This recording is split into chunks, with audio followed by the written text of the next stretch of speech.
Brought you by LIC। LIC से मिले बीमे की रकम ने ही मेरे नए काम की शुरुआत को मुमकिन बनाया।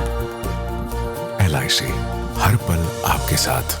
चीन के कमोडिटी मार्केट से एक ऐसा बड़ा घोटाला सामने आया है जिसने ट्रेडर्स, बैंकों और सरकारी कंपनियों तीनों को हिलाकर रख दिया है। इस पूरे मामले में कम से कम 1 अरब युआन यानी करीब $144 मिलियन या कहें कि लगभग 1200 करोड़ रुपए का नुकसान हुआ है। और इस घोटाले के केंद्र में है एक शख्स जिसे बाजार में लोग द हैट के नाम से जानते थे। तो ये पूरा मामला क्या है, इसे हम आसान भाषा में आपको बताते हैं। नमस्कार, मैं हूं चिराग ठाकुर और आप देख रहे हैं बिस्तक। ब्लूमबर्ग की एक रिपोर्ट के मुताबिक चीन के फूशान शहर का रहने वाला शू मोआ हाओ, जो कॉपर और दूसरे मेटल्स का बड़ा ट्रेडर था, अचानक देश छोड़कर फरार हो गया। शू ने एक जटिल ट्रेडिंग नेटवर्क खड़ा किया था जिसमें कई प्राइवेट कंपनियां और चीन की सरकारी कंपनी SDIC कमोडिटीज तक शामिल थी। SDIC कमोडिटीज चीन की बड़ी सरकारी समूह state development and investment Corp की ट्रेडिंग आर्म है, जिसका सालाना रेवेन्यू करीब 200 अरब युआन है, जो भारतीय मुद्रा में लगभग 23 लाख करोड़ रुपए होता है।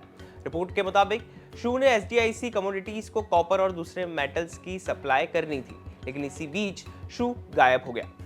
नतीजा ये हुआ कि शू को SDIC से पैसा लेना था, SDIC को आगे अपने सप्लायर्स को पेमेंट करना था, और जैसे ही शू फरार हुआ पूरा ट्रेडिंग चेन टूट गया। अब तक के अनुमान के मुताबिक इस नेटवर्क से जुड़े ट्रेडर्स और फाइनेंसर्स को कम से कम 1 अरब युआन का नुकसान हो चुका है, और कई लोगों का मानना है कि असली नुकसान इससे कहीं ज्यादा हो सकता है। ये मामला अब अदालत तक पहुंच चुका है।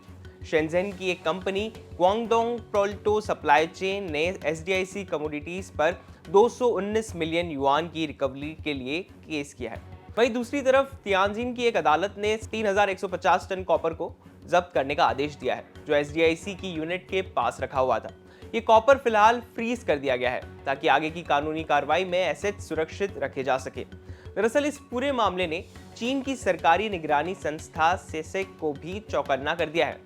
सेसेक ने सरकारी कमोडिटी ट्रेडिंग कंपनियों को आदेश दिया है कि वो अपने ऑपरेशंस की समीक्षा करे, गैर जरूरी ट्रेडिंग से दूर रहे और फर्जी तरीके से रेवेन्यू दिखाने वाली गतिविधियों पर रोक लगाए। खास तौर पर रेगुलेटर्स को चिंता है सर्कुलर ट्रेडिंग को लेकर। सर्कुलर ट्रेडिंग क्या है वो भी आपको समझा देते हैं। एक ही माल को आपस में जुड़ी कंपनियों के बीच बार बार खरीदना और बेचना। असल में कोई असली ग्राहक होता ही नहीं है, लेकिन कागजों में बड़ा टर्नओवर दिखा दिया जाता है।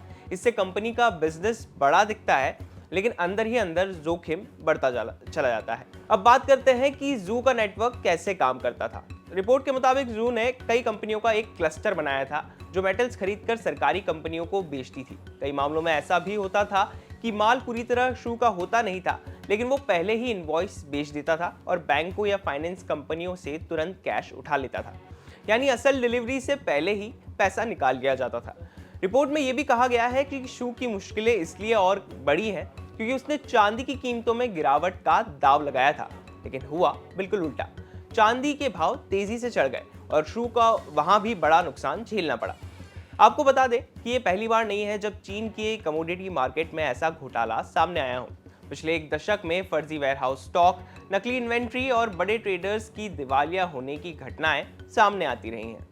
एक मामले में तो एल्यूमिनियम स्टॉक घोटाले में $1 अरब से ज्यादा का नुकसान हुआ था और आरोपी को उम्र की कैद की सजा तक मिली थी। आप इस पूरे मामले को कैसे देखते हैं? क्या ऐसे घोटाले ग्लोबल कमोडिटी मार्केट के लिए खतरा है? क्या चीन इस मामले के बाद कमोडिटी ट्रेडिंग पर और सख्ती बरतेगा? कमेंट में अपनी राय जरूर दें और बिजनेस से जुड़ी तमाम खबरों के लिए आप देखते रहें बिस्तक।